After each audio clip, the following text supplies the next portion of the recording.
സുരാജ് വെഞ്ഞാറമൂട് എന്ന നടന്റെ കരിയറിലെ ഒരു വിചിത്രമായ ഒരു കാര്യമാണ് ഞാനിന്ന് പറയാൻ പോകുന്നത്. ഒരുപക്ഷേ ഇത്തരത്തിൽ ചിന്തിക്കേണ്ട കാര്യമുണ്ടോ? അല്ലെങ്കിൽ ഇത്തരത്തിൽ ഇങ്ങനൊരു കാര്യം പോയിന്റ് ഔട്ട് ചെയ്യേണ്ട കാര്യമുണ്ടോ എന്ന് ചോദിച്ചാൽ അതിന്റെ ആവശ്യമൊന്നുമില്ല. പക്ഷേ എനിക്കെന്തോ ഇക്കാര്യത്തിൽ ഭയങ്കര കൗതുകം തോന്നി. കാര്യത്തിലേക്ക് വരാം. 2016 ആക്ഷൻ ഹീറോ ബിജു എന്നൊരു സിനിമയുണ്ട്. ഒരുപക്ഷേ മലയാളികൾ ആരും ആ സിനിമ മറക്കില്ല.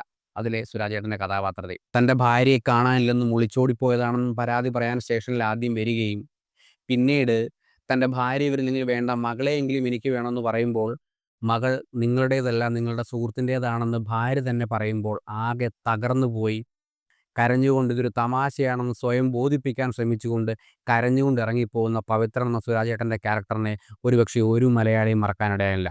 അത്രയ്ക്ക് വലിയൊരു മുറിവാണ് പ്രേക്ഷകരിലേക്ക് സുരാജേട്ടൻ്റെ കഥാപാത്രം നൽകിയത്. ഇതെല്ലാവർക്കും അറിയാവുന്നൊരു കഥയാണ്. പക്ഷേ ഇതിനൊരു ആൻറ്റി ക്ലൈമാക്സ് ഉണ്ട്. അതാണ് ഇതിൽ ഏറ്റവും വിചിത്രമെന്ന് ഞാൻ മുൻകൂട്ടി പറഞ്ഞൊരു കാര്യം.